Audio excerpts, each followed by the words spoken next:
홍남기 부총리가 그 사표를 여러 번 내려고 했다. 그러니까 사의라는 말이 사표 그러니까 그만두고 싶어요라는 의사를 전달하는 걸 사의를 표명했다 이렇게 이야기하는데 이게 지금 어제는 그런 상황들이 쭉 이어졌어요. 전체적으로 다. 그러니까 뭐냐면 기재부 공무원들이 우리는 합의를 했지만 동의하는 건 아니다. 이런 식의 뉘앙스로 인터뷰도 하고 막 난리가 난 거예요. 그게 무슨 말이에요? 합의를 했지만 동의하진 않는다니? 전 국민 재난 지원금을 다 지급하는 거에 대해서 당정청이 다 주자라고 합의는 했지만 우리들이 그걸 흔쾌하게 동의하는 건 아니다라고. 어차피 할 거잖아요. 또 공무원들이 뭐 공무원들하고 합의할 게 뭐가 있어요? 그러니까 공무원들 시키면 하는 그 거지. 기재부의 공무원들이 얼마나 오만 방자한지 보여주는 거예요. 예. 검찰이에요? 그러니까 딱 그 느낌이었다고. 진짜 어제는. 그래. 그래서 사실 정세균 총리도 굉장히 화가 많이 나는 것 같은 느낌도 있었고 결국에는 이제 바로 진압이 되긴 했죠. 공무원들이라고 하는 게 다 그런 특성이긴 한데 어떻게 보면 그 민주정부의 특성이기도 한 것 같긴 합니다. 좋게 보면. 잘 생각해 봐요. 박근혜 때 최경환이었으면 어떻게 됐을까요?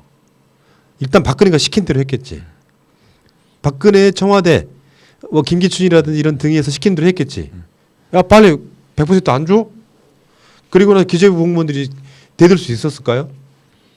박근혜 때는 박근혜가 국민들이 고통에 빠져 있습니다. 이 말 한마디면 다 해결되는 거예요. 다 알아서 기었겠지. 근데 지금은 명확하게 대통령이 어떤 그 방향성을 가지고 있더라도 절차상 그리고 각 그 지점에 앉아 있는 책임자들이 자기 권한 내에서 합법적으로 일을 수행할 수 있는지까지를 다 포괄적으로 봐주기 때문에 지금 시간이 걸리는 것뿐이지. 예전 박근혜 시절 같은 경우에는 그냥 눈치만 줘도 다 알아서 기었을 거예요. 그러니까 그런 지점도 있을 거고 이런 것도 있거든요. 그러니까 요즘에 홍남기 부총리 일 잘한다고 할 수도 있는 분들이 재난지원금 때문에 아, 저 사람 되게 똥꼬집이네 하고 이제 적폐네 하고 이야기하실 수 있잖아요. 반은 맞는 말이라고 생각이 들어요. 문재인 대통령이 임명한 기재부 장관인데 성실함도 필요하거든요. 고집도 필요한데 뭐냐면은 70% 재난지원금을 주기로 했는데 이 여당에서 그게 바뀌는 상황이 오면 상황에 따라서는 자기가 빨리 태세 전환을 해야 되는 건데 딱 그거 있잖아요. 그래도 지구는 돈다 같은 그런 식의 나는 전 국민 재난지원금 주는 것에 동의하지 않는다. 70%가 맞다고 생각한다를 그런 임명직 공무원이 반복을 해버리면 한편으로 말하면 국민의 뜻과 대통령의 뜻의 항명으로 보일 수도 있거든요. 그럼 거기에 조중동 같은 애들이 이간질로 끼어들어가지고 그렇죠. 기재부하고 문재인 정부를 갈라놓습니다. 그러니까 우리가 함부로 때리기가 힘든 부분도 분명히 있다는 거예요. 제 입장에서 보면. 근데 그 기재부를 비롯한 이 그 관료들이 보여주는 이 태도 자체가 국민들 입장에서 너무 불쾌한 거죠. 지금 이 코로나라는 사태 자체가 전 세계적으로 지금 세계적인 위기를 촉발하고 있는데 이걸 무슨 뭐 큰 태풍 하나 와가지고 잠깐 힘들고 이게 지나가면 다 괜찮아질 거기 때문에 호들갑 떨 필요가 없다. 이 정도 수준으로 보고 있는 거잖아요. 저는 그런 안일한 태도가 너무 화가 나는 거예요. 지금 국민들이 원하는 거, 정치권에서 요구하는 건 지금 코로나라는 이 사태를 기준으로 시대 자체가 완전히 다른 방향으로 흘러갈 수도 있는 건데 그러면 과거의 기준이 아니라 새로운 기준을 만들어서 국민들한테 조금 더 적극적으로 봉사하는 방법을 찾아보자. 이거 아닙니까? 그런데 공무원들, 그러니까 이재명 지사가 예전에 인터뷰 나왔을 때 이야기를 했었잖아요. 공무원들은 원래 그런 거라고.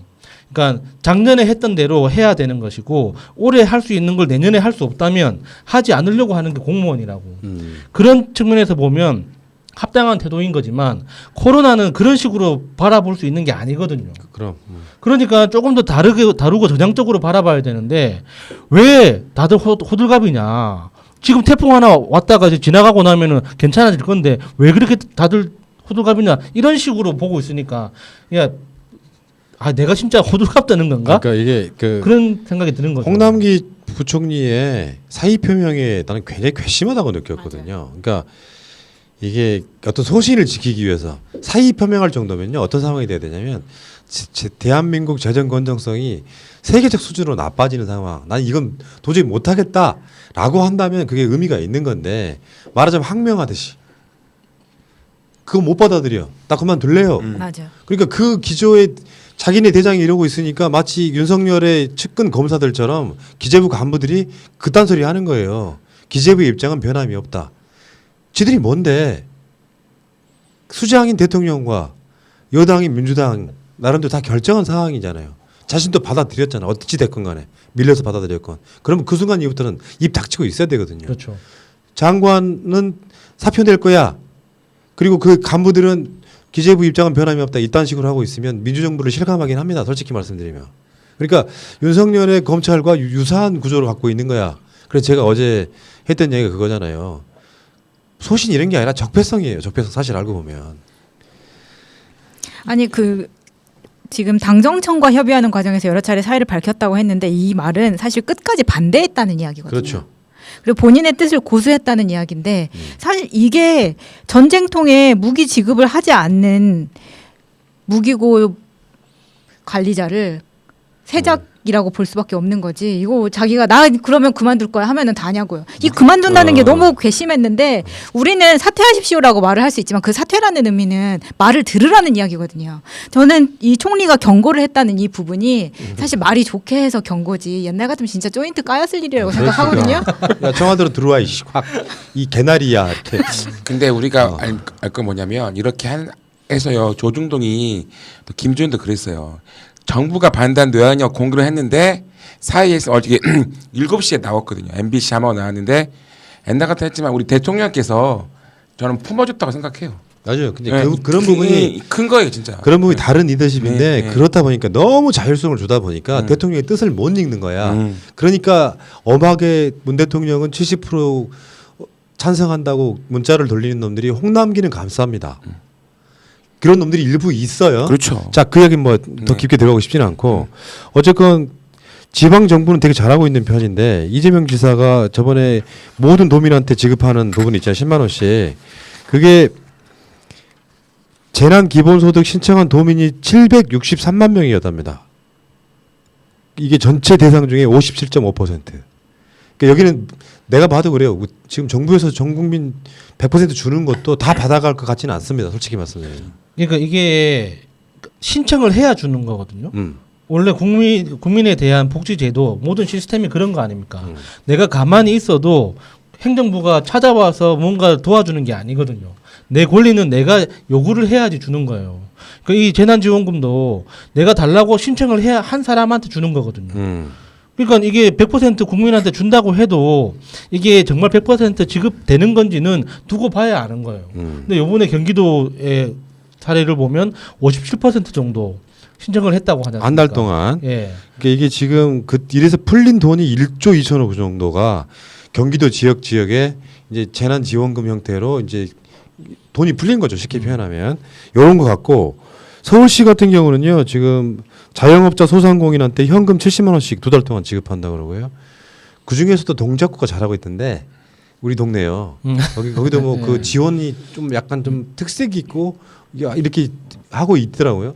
그러니까 지금 중앙 정부와 그 지방 정부가 어느 정도 결이 합이 잘 맞으면서 그러니까 이것도 이제 코로나 뭐 방역 경제 뭐 이렇게 가면서 잘 되고 있는데 여기에 이제 렉이 걸린 거죠 지금. 그 홍남기 이제 지나갔으니까 그만하고 전화 떠올라. 그리고 김재원만 넘어서면은 이건 바로 해결될 것 같은데 김재원도 이 여론에 문매를 맞고 있는 상황이거든요. 언론에 금방 저는 합의를 해줄 거라고 일단 봅니다. 그 가운데 장하준 영국 캠브리지대 교수 이분 굉장히 유명하신 분이죠. 아신 분 다 아세요. 이분이 그 최근에 우리나라 언론과 인터뷰를 보니까 이런 이야기를 했어요. 한국은 재정이 엄청 그러니까 이게 글자니까 이게 느낌이 잘 안 오죠. 다시 한번 읽어볼게요. 한국은 재정이 엄청 건전한 나라다. 국내 총생산 GDP 대비 국채 비율이 40%다. 이게 제일 낮은 곳이 스웨덴, 덴마크, 노르웨이 같은 북유럽 나라로 35에서 40%다. 대한민국도 그 수준이라는 거예요. 경제협력개발기구 OECD 같은 보수적 기관에서도 오죽하면 한 번 더 해줄게요. 오죽하면 한국은 돈 좀 써도 된다고 할 정도다. 복지 지출을 많이 한다고 재정을 엉성하게 운영하지 않는다. 재정 건전성을 입에 달고 사는 미국은 GDP 대비 국채 비율이 100%를 넘는다. 한국은 40%고 복지 정책이 제일 센 나라가 재정도 건전하다. 복지와 재정 건전성을 연결하는 사람들은 무슨 근거에서 그런 말을 하는지 모르겠다. 이런 이야기를 했단 말이에요. 여기에 장하준 교수가 예로 들었던 스웨덴, 덴마크, 노르웨이 같은 북유럽 나라들은 이번 재난에 대비해서 기금, 그러니까 재정을 마련하는 규모가 GDP 대비 50%까지 마련하고 있습니다. 그러니까 우리나라 돈으로 환산을 하면 300에서 500조 원 정도예요. 그러니까 그걸 2020년 안에 전 국민을 대상으로 집행을 하겠다고 준비를 하고 일부는 선 집행을 하고 있거든요. 그러니까 덴마크 같은 경우는 1인당 지급하는 금액이 우리나라 돈으로 300에서 400만 원 정도예요. 한 달에. 그러니까 경제 활동이 완전히 멈췄어도 소비 활동을 멈추면 안 된다라는 기본적인 기조를 가지고 움직이고 있단 말이에요. 근데 이게 우리나라 같은 경우는 4인 가족 기준으로 100만 원 지급한다는 것 자체가 뭐 엄청난 돈을 마련해서 뭐 나라 경제가 막 휘청휘청할 정도로 하고 이런 식으로 과장을 하는데 그러니까. 진짜 거짓말입니다. 지금 잠깐만. 그러니까 요게 그 홍남기 또는 재정 기재부 간부들이 하는 게 재정 건전성이 그 사실상 유일한 이유거든요. 그 재정 건전성을 말하는 난 그 멘탈을 모르겠다고. 누구나 다 우리나라 재정 건전성이 세계적으로 뛰어난 나라라고 아까 그랬잖아요. 여기 저기 스웨덴, 덴마크, 노르웨이 같은 북유럽의 복지 국가들 재정 건전성이 35에서 40%. 대한민국이 딱 그 수준에 올라와 있어서 그 몇 조 정도 더 쓰는 건 아무런 문제가 안 되는데 굳이 반대하는 이유를 이해하세요 혹시? 이해가 되는 게 있어? 아니 그러니까 재정 건전성이라는 것 자체가 재정의 목적이 아니잖아요. 그러니까. 나라 경제를 정상적으로 작동시키는 게 재정의 목적이지. 재정 건전성을 지키는 거는 그냥 나라 경제를 운영하기 위한 그냥 도구인 거예요. 그거는 과정인 거고. 그러니까 말씀하세요. 아니 한마디로 말해서 지들이 먹고 살만하니까 이런 거 하는 거거든요 지금. 왜냐하면 분석이 아주 훌륭해. 아니 선진국 GDP 대비 국가부채율 여기서 말하는 게 지금 선진국이 109.1%예요. 한국이 여기서 말하는 것처럼 40%, 37.9% 정도 됩니다. 근데 가계빚을 따져보면요. 선진국이 평균이 72%, 한국이 92%입니다. 그 말은 뭐냐면 나라는 빚을 안 지는 대신에 가계빚, 국민 개인이 부담하는 가계빚은 더 훨씬 많다는 거예요. 내 말이. 그러면은 지금 이거를 누구보다도 기재부가 잘 파악하고 있을 거라고 생각하거든요. 그럼에도 불구하고 기재부는 이번에 왜 이런 선택을 하느냐. 지금 코로나보다 다음에 더 어렵고 더 힘든 상황 생기면 그때 내가 돈을 풀게. 뭐 한 국민의 50% 정도 죽고 나면 하려나? 이런 생각이 들고 그리고 기재부는 제 친구가 또 있잖아요. 들어가서 들어보니까 아 기재부 공무원들 대출이자 엄청 쌉니다. 먹고 살만 하거든. 0%? 자기들은 0%? 힘들지 않아요. 0%? 아니요, 저는 1.2, 1.5 정도. 진짜 서민들의 삶을 이해를 못한다고 생각해요. 들어가고 나면. 아 열받네. 이 지금 3차 세계 대전이 온 거잖아요. 전쟁 중이라고 생각을 다 하거든요. 전쟁 중에 식량이 없고 먹고 살 게 없는데 그러면 전쟁에서 전멸할 때까지 기다려야 하나? 솔직히 그 공무원들은요. IMF 때도 절대 월급이 깎이거나 그러지 않았습니다. 제 때 다 왔어요. 지금의 알바의 말버드부터 대우 같은 경우는 모든 서비스업이 전무해요 지금. 지금 엄청 심각한 상황인데 나는 솔직히 말해서 홍남기가 제가 힘듭니다. 저 기재부 공무원들이 50% 연금 월급을 깎겠습니다. 그렇게 반대했으면 이해해. 근데 그런 것도 없고 모든 것들은 자기네는 다 하면서 하는 것들은 좀 말이 안 맞는 것 같아요. 자 어찌됐건요. 상황이 이러함에도 불구하고 굉장히 많은 사람들이 그럴 것 같지 않아요? 나는 재난지원금을 얼마를 주든 상관없이 미래통합당 찍었다 하는 사람들도 잘 살건 못 살건 전 국민 줬으면 좋겠다고 생각할 거 아니야. 예. 지금 여론조사를 하면 그거 찬성하는 여론이 최소한 저는 75% 이상은 나온다고 봐요. 아무 생각 없이 재정 대한민국의 빚더미도 않는 게 싫으니까라고 잘 모르시는 분들이 반대할 수 있다고 생각하는데 이 시점쯤 되면은 한 번쯤 뭐 공무원들 여야 정당 지역 뭐 할 거 없이 한 번쯤 똑같은 일치를 봐서 전 국민한테 딱 쏘고 요거 한 두세 달 안에 다 쓰자. 그리고 좀 경제 좀 화끈하게 돌리자 하면 훨씬 더 남을 텐데 이거는 다 밑도 끝도 없는 고집을 부리는 세력들이 있다는 것 자체가요. 나 이해가 안 가거든요. 근데 오죽했으면 장하준 그 교수 이야기를 왜 가져오냐면 그 왜곡되게 알고 있는 사람, 그러니까 지금 홍남기나 기획재정부 간부들의 경제를 바라보는 시각은 내가 늘상 그 비판하는 미용실 아줌마 그 수준밖에 안 되는 거예요. 자기 월급 안 나올까봐 걱정하는 거죠. 아니 빚더미에 앉아 있다니 이게 국가 재정에 대한 이해가 떨어지기 때문인데 네. 기획재정부는 그렇게 하면 안 되는 거잖아요. 간단히 말하면 40%의 빚이라고 하는 건 앞으로 대한민국이 세금 안 걷을 거예요.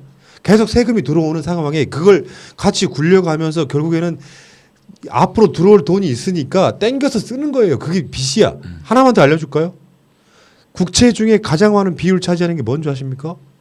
공무원들 연금 같은 거야.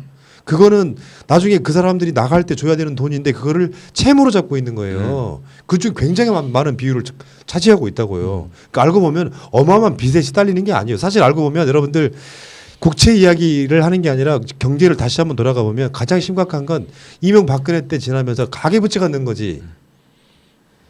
개인들은 빚더미가 있어가지고 막 빚내서 집 사고 이랬잖아요. 문제는 국가는 빚이 없는 상태라고. 그러니까 그거 생각하면 진짜 너무 열받죠. 그러니까 국가 전체를 하나의 경제 생태계로 보면 그 나라 안에 살고 있는 경제 주체들은 필요한 만큼 어디선가 자원을 가져다 쓰게 되어 있습니다.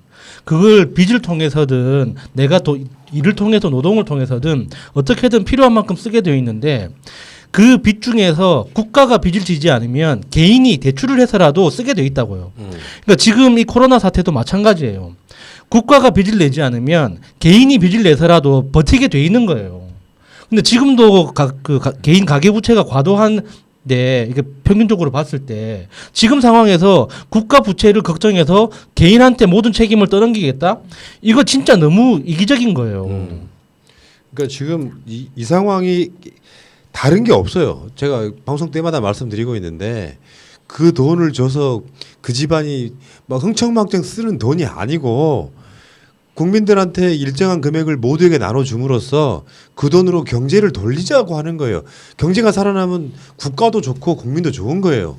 이 관점으로 바라봐야지 뭐 국가가 왜 국민들한테 돈을 공짜로 주냐고 생각하시는 분들은 21세기 대한민국을 살 자격이 없다고 생각합니다. 이러려고 세금 냈던 거예요. 아시잖아요. 그 이야기는 여기까지 하겠습니다.